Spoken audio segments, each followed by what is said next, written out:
ನಮಸ್ತೆ ಮಿತ್ರರೇ. ದಾಳಿಂಬೆ ಬೇಸಾಯದ ಬಗ್ಗೆ ವಿಡಿಯೋ ಮಾಡಬೇಕು ಅಂತ ಬಹಳ ದಿನಗಳಿಂದ ಬೇಡಿಕೆ ಇದ್ದಿದ್ದರಿಂದ ನಾನು ಒಂದು ಪ್ಲಾಟ್ಗೆ ಕಾಯ್ತಾ ಇದ್ದೆ. ಅಂದರೆ ಭೂಮಿ ಸಿದ್ಧತೆ ನೇರವಾಗಿ ತೋರಿಸ್ಬೇಕು ಅನ್ನೋ ದೃಷ್ಟಿಯಿಂದ ಈಗ ಭೂಮಿ ಸಿದ್ಧತೆಯಾಗಿ ನಾಟಿ ಆಗಿದೆ, ಅದನ್ನು ತೋರಿಸ್ಬೇಕು ಅಂತ. ನೋಡಿ, ಹಿಂದೆ ನಾನೊಂದು ಮಣ್ಣು ಸ್ಯಾಂಪಲ್ ತೆಗೆಯೋದೊಂದು ವಿಡಿಯೋ ಮಾಡಿದ್ದೆ. ನೋಡಿ, ಇಲ್ಲಿ ಸಿಗುತ್ತೆ ನಿಮಗೆ, ಐ ಬಟನ್ ಇದೆಯಲ್ಲ, ಅಲ್ಲಿ ಕ್ಲಿಕ್ ಮಾಡಿ. ಅದೇ ಭೂಮಿಗೆ ನಾವು ದಾಳಿಂಬೆ ನಾಟಿ ಮಾಡಿರೋದು. ಮಣ್ಣು ಪರೀಕ್ಷೆ ಏನಕ್ಕೆ ಮಾಡಿಸ್ಬೇಕು ಅಂತ ನಾನು ಹಿಂದೆ ಬಹಳ ಸಮಯ ಹೇಳಿದ್ದೀನಿ. ಹಾಗಾಗಿ ಈ ನ್ಯೂಟ್ರಿಷನಲ್ ಸ್ಟೇಟಸ್ ಏನಿದೆ ತಿಳ್ಕೊಳ್ಳೋದಕ್ಕೆ ಮಾಡಿದ್ದೆ. ನೋಡಿ, ಆ ಭೂಮಿ ನೀವು ಗಮನಿಸ್ತಾ ಹೋಗಿ, ಕೆಂಪು ಮಣ್ಣು ತುಂಬ ಅದ್ಭುತವಾಗಿ ಕಾಣಿಸುತ್ತೆ. ಬಟ್ ರಿಪೋರ್ಟ್ ಬಂದಿದೆ ಅದು, ವೀಡಿಯೋದಲ್ಲಿ ತೋರಿಸ್ತೀನಿ ನೋಡಿ. ಈಗ ಮಕ್ಕಳು ಪ್ರೋಗ್ರೆಸ್ ರಿಪೋರ್ಟ್ ಇದ್ದಂಗೆ ಅದನ್ನು ಇಟ್ಕೊಂಡಾಗಲೇ ಗೊತ್ತಾಗೋದು. ನೀವು ಗಮನಿಸ್ತಾ ಹೋಗಿ, ಸಾವಯವ ಇಂಗಾಲ ಏನಿದೆ, ಆರ್ಗ್ಯಾನಿಕ್ ಕಾರ್ಬನ್ ಬಹಳ ಮುಖ್ಯವಾದದ್ದು. ಯಾವುದೇ ಬೆಳೆ ಚೆನ್ನಾಗಿ ಬರಬೇಕು ಅಂದರೆ, ಆರೋಗ್ಯವಾಗಿರಬೇಕು ಅಂದರೆ ಅದು 0.37 0.37 ಇದೆ. ಇದು ಬಹಳ ಕಡಿಮೆ ಆಗೋಯಿತು. ಒಂದು ಮಧ್ಯಮ ಅಂದ್ರೂ 0.75 ಇರಬೇಕು, ಸಮಾಧಾನಕರವಾದದ್ದು. ಅಂದರೆ 1ರವರೆಗೂ ತೊಗೊಂಡು ಹೋಗಬೇಕು ಅಂದರೆ ನಿಮಗೆ ಕನಿಷ್ಠ 4-5 ವರ್ಷ ಬೇಕಾಗ್ತದೆ. ಅದು ಬೆಸ್ಟ್ ಅಂತ ಹೇಳ್ಬೋದು.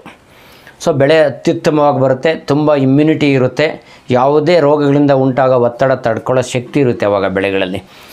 ಈ ಪ್ಲಾಟ್ನಲ್ಲಿ ನಾವು ಅದನ್ನು ಗಮನಿಸ್ಕೊತಾ ಹೋಗಿ ನೀವು ರಿಪೋರ್ಟಲ್ಲಿ ನೋಡಿ.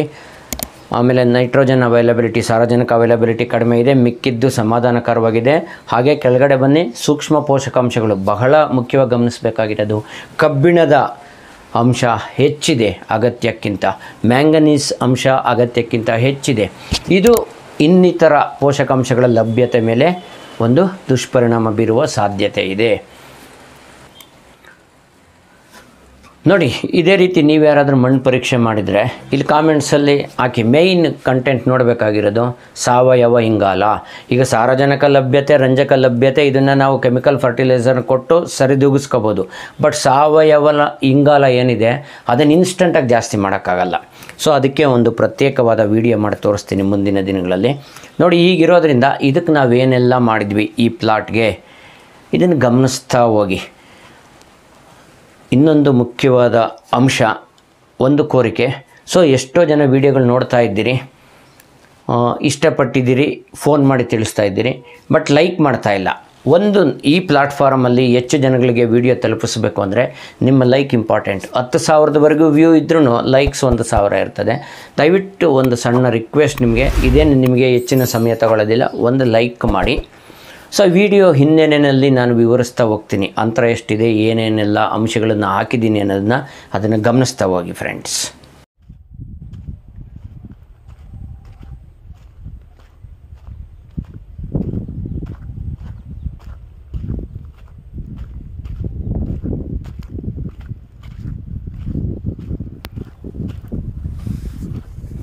ನೋಡಿ, ಗಮನಿಸ್ತಾ ಇದ್ದೀರಲ್ವಾ? ಗುಂಡಿಗಳು ಮಾಡಿರೋ ಹಂತ ಇದು 13/7 ಅಡಿನಲ್ಲಿ ಮಾಡ್ಕೊಂಡಿದ್ದಾರೆ ಇವರು ಗುಂಡಿ. ಇದು ಒಂದು ಮಿಷಿನರಿಯಿಂದ ಮಾಡಿರ್ತಕ್ಕಂಥದ್ದು, ಗುಂಡಾಕಾರದಲ್ಲಿ ಬರ್ತದೆ. ಇಲ್ಲಾಂದರೆ 1.5 ಅಡಿ ಮಾಡ್ಬೋದು. ಆಳ 2 ಅಡಿಗೆ ಆಲ್ಮೋಸ್ಟ್ 2 ಅಡಿ ಇದೆ. ತಳದಲ್ಲಿ ಲೂಸ್ ಆಗಿರೋ ಮಣ್ಣಿದೆ. ಗುಂಡಿ ಮಾಡೋ ಉದ್ದೇಶ ಏನಂದರೆ, ಮಣ್ಣು ಲೂಸ್ ಮಾಡಿ ಮತ್ತೆ ರೀಫಿಲ್ ಮಾಡ್ತೀವಲ್ಲ, ಲೂಸ್ ಫಾರ್ಮೇಷನ್ ಇರುತ್ತೆ, ಬೇರುಗಳ ಬೆಳವಣಿಗೆ ತ್ವರಿತವಾಗಿ ಆಗುತ್ತೆ, ರೂಟ್ ಡೆವಲಪ್ಮೆಂಟ್ ಫಾಸ್ಟಾಗಿ ಆಗ್ತದೆ ಅನ್ನೋ ಉದ್ದೇಶಕ್ಕೆ ಗುಂಡಿ ಮಾಡೋದು. ಇದನ್ನು ಗಮನಿಸ್ತಾ ಹೋಗಿ. ತಿಪ್ಪೆ ಗೊಬ್ಬರ ಅಲ್ಲಿ ರಾಶಿ ಮಾಡಲಾಗಿದೆ. ಹಿಂದೆ ನಾನು ಹೇಳಿದ್ನಲ್ಲ, ಸಾವಯವ ಇಂಗಾಲ, ಆರ್ಗ್ಯಾನಿಕ್ ಕಾರ್ಬನ್ ಕಡಿಮೆ ಇರೋದ್ರಿಂದ ಅದನ್ನು ಹೆಚ್ಚು ಮಾಡಲಿಕ್ಕೆ ನಮ್ಮ ಪ್ರಯತ್ನ. ಆದಷ್ಟು ಸಾವಯವ ಮೂಲದ ಗೊಬ್ಬರಗಳು ಮತ್ತು ಜೈವಿಕ ಗೊಬ್ಬರಗಳನ್ನು ನಾವು ಇಲ್ಲಿ ಸೇರಿಸಿದ್ದೀವಿ. ಅದನ್ನು ನಿಧಾನಕ್ಕೆ ಗಮನಿಸ್ತಾ ಹೋಗಿ, ಏನೇನೆಲ್ಲ ಬಳಸಿದ್ದೀವಿ ಇಲ್ಲಿ ಅಂತ.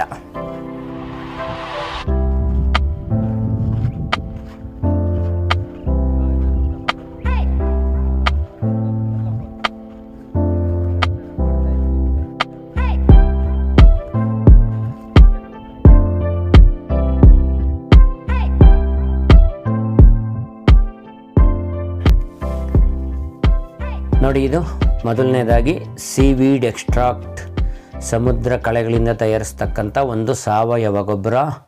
ಇದು ಅರಳು ರೂಪದಲ್ಲಿರೋದು ಅನೇಕ ಕಂಪ್ನಿಗಳಲ್ಲಿದೆ. ಇಲ್ಲಿ ಕಂಪ್ನಿ ಗಮನಿಸೋದು ಮುಖ್ಯ ಅಲ್ಲ, ಕಂಟೆಂಟ್ ಮುಖ್ಯ.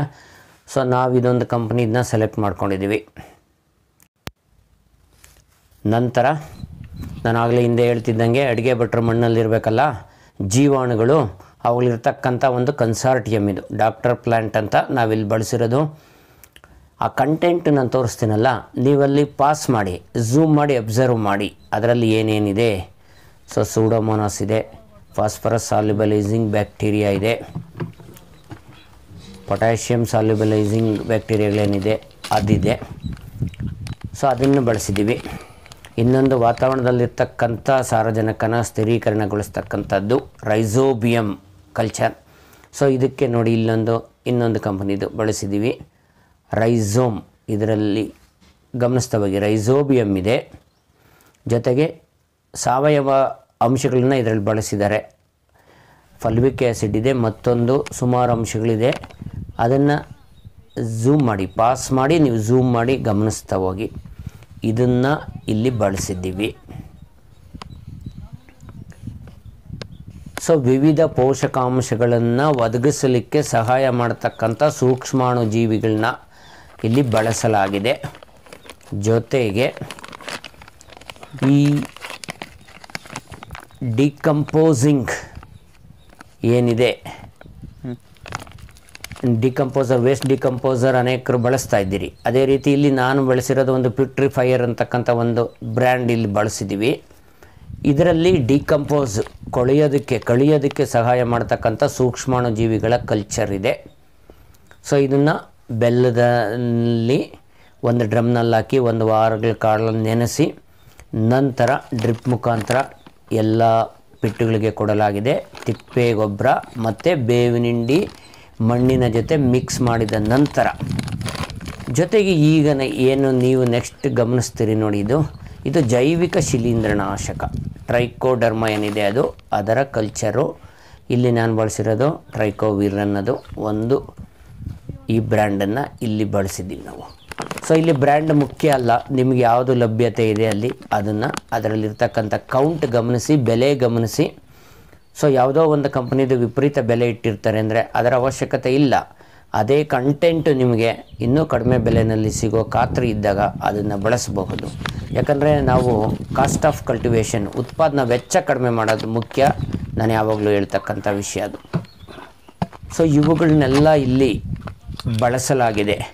ಯಾವ ರೀತಿ ಅಂದರೆ, ಮೊದಲಿಗೆ ತಿಪ್ಪೆಗೊಬ್ಬರ ಮತ್ತು ಬೇವಿನಿಂಡಿನ ಗುಂಡಿಗಳಲ್ಲಿ ಮಣ್ಣಿನ ಜೊತೆ ಮಿಶ್ರಣ ಮಾಡಿ, ತದನಂತರ ಡ್ರಿಪ್ ವ್ಯವಸ್ಥೆ ಮಾಡಿ ನೀರನ್ನು ಬಿಡಲಾಯಿತು.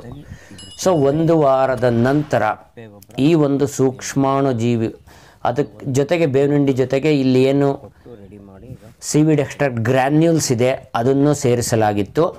1 ವಾರ ನೀರು ಕೊಟ್ಟಾದ ಮೇಲೆ ಈ ಸೂಕ್ಷ್ಮಾಣು ಜೀವಿಗಳ ಮಿಶ್ರಣಗಳನ್ನು ಸೊ 1 ವಾರಗಳ ಕಾಲ ಬೆಲ್ಲದ ಜೊತೆ ನೀರಿನಲ್ಲಿ ನೆನೆಸಿದ್ದು ಅವುಗಳನ್ನ ಡ್ರಿಪ್ ಮುಖಾಂತರ ಕೊಡಲಾಗಿದೆ.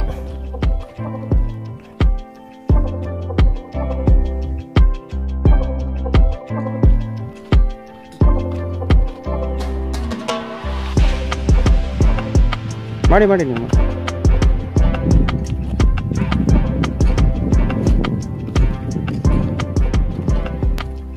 ಸೊ ಇವುಗಳನ್ನೆಲ್ಲ ಕೊಟ್ಟು 1 ವಾರಗಳ ಕಾಲ ನೀರನ್ನು ಕೊಟ್ಟ ತಕ್ಷಣ, ಅಂದರೆ ಮಣ್ಣು ಗುಂಡಿನಲ್ಲಿ ನಾವು ಹಾಕಿದ್ದು ಲೂಸ್ ಮಣ್ಣು ಇರ್ತದೆ.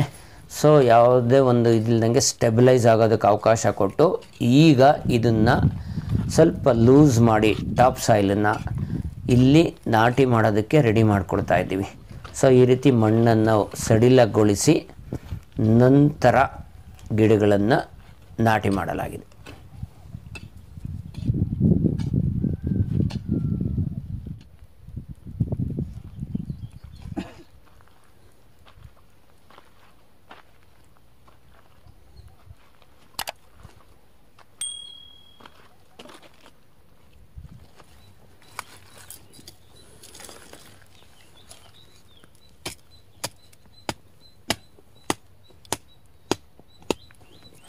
ಕ್ರಾಸ್ ಮಾಡಿದ್ಯಾ ಅನ್ಸ್ತದೆ.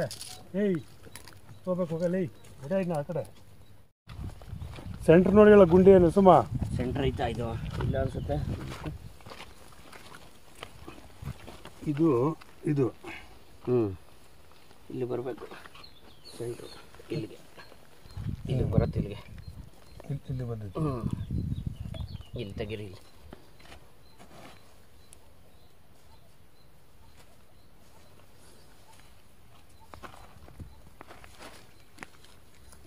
ಇಲ್ಲ ಬ್ಲೇಡ್ ಅದು ತರ್ಬೇಕಣ್ಣ ಬ್ಲೇಡ.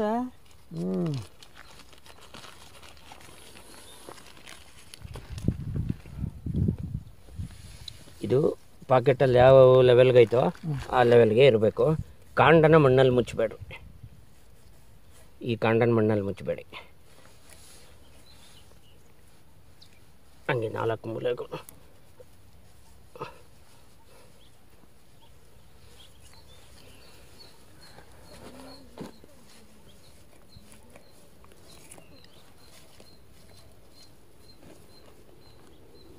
ಮಳೆಗಿಲ್ಲ ಬಂದಾಗ ನೀರು ನಿಂತ್ಕೊಂಬಾರ್ದು ಗುಂಡಿಗ.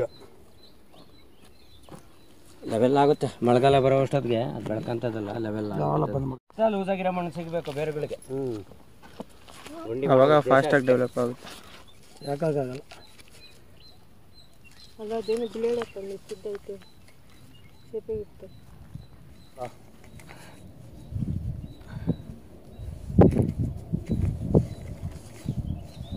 ನಮ್ಮ ಬುಡಕ್ಕೆ ಮಣ್ಣು ಬೇಕಾದ್ರೆ ಬಿಡು. ಕಂಠ ಮುಚ್ಚಬಾರ್ದಲ್ಲ ಅದು, ಇದು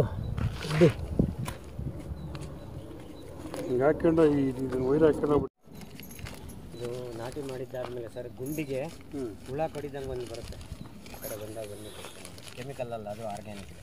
ಇಷ್ಟೊಂದು ಮೈಕ್ರೋಬಿಯಲ್ ಹಾಕ್ಸಿದ್ದೀವಲ್ಲ, ಮತ್ತೆ ಕೆಮಿಕಲ್ ಹಾಕೋದು ಬೇಡ ಸದ್ಯಕ್ಕೆ. ಬುಡಕ್ಕೆ ಹಾಕೋದಕ್ಕೆ ಆರ್ಗ್ಯಾನಿಕ್ ಕಾಳುಗಳು ಬರುತ್ತೆ, ಹುಳ ಸಾಯಿಸೋದು. ಅದನ್ನು ಎಲ್ಲ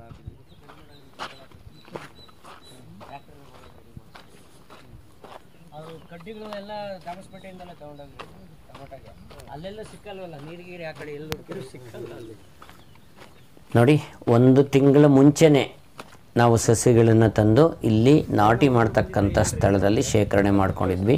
ಇದು ಇಲ್ಲಿನ ನಮ್ಮ ವಾತಾವರಣಕ್ಕೆ ಹೊಂದಿಕೊಳ್ಳೋದು ಬಹಳನೇ ಮುಖ್ಯ.